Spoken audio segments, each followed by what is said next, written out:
Warani Mitaga.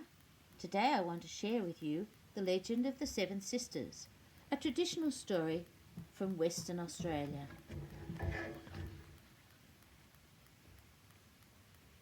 Long, long ago, when only Aboriginal people lived in Australia, there were small men known as yayas. The yayas walked all over the country. Sometimes they would leave Earth and travel up and down the Milky Way. When they came back to Earth, they would land on a special plateau. From here, the yaya men could see far into the distance. They would watch the Aboriginal people as they went about their business and listen to the happy sounds the children made. One day, the Seven Sisters decided to visit Earth. On the way, they passed many twinkling stars. They looked for the plateau to land on, but they found it was crowded with yaya men. Angrily, the sisters yelled out to the little men to move out of the way, but the little men paid no attention to their shouts. This upset the sisters so much that they started to cry. In the end, the sisters landed on another hill. From their plateau, the yaya men watched the Seven Sisters as they made their way through the bush. The little men thought they were the prettiest women they had ever seen. "They'll make us good wives," suggested one of the yaya men. "Let's follow them," said another. They all hurried after the women. The women saw the little men following them. "Let's keep close together," they whispered. "We don't want to become their wives." After a while, the yaya men grew tired of following the women. However, one little man kept following. He wanted a wife very badly.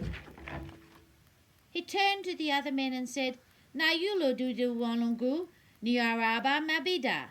I'll still follow. You lot can go."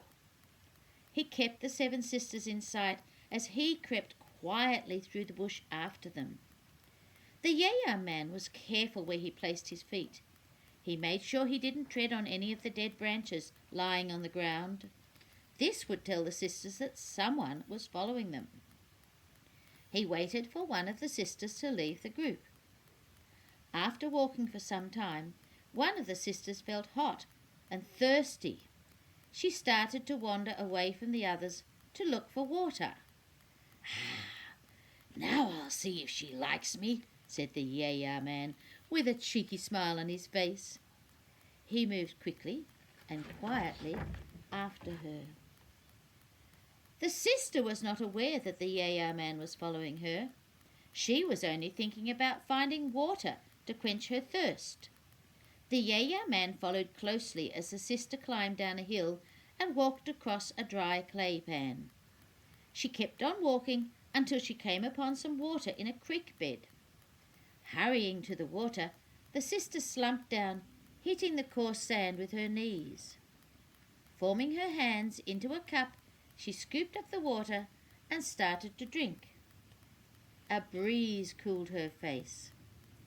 Just then, she heard the snap of a twig. Turning around, she saw the figure of the yaya man. He was watching her from behind a bush close by. When the sister looked at him, he smiled, but said nothing.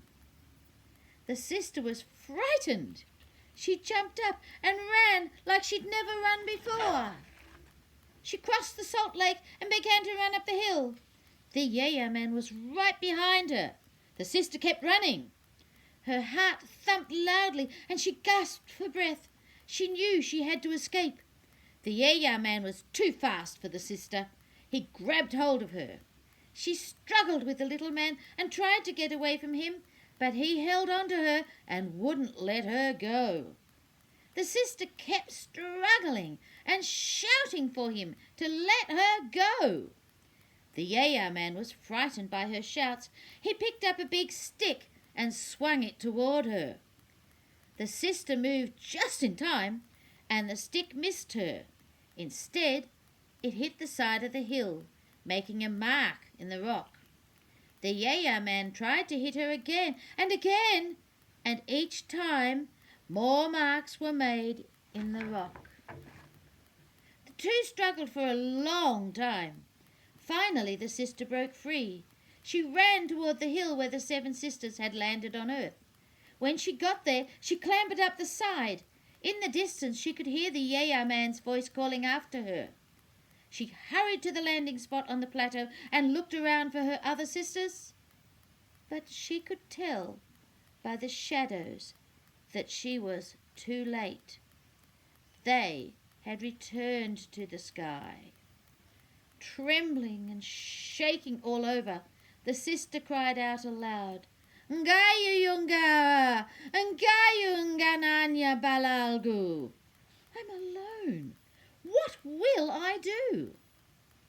The sister cried and cried for a long time.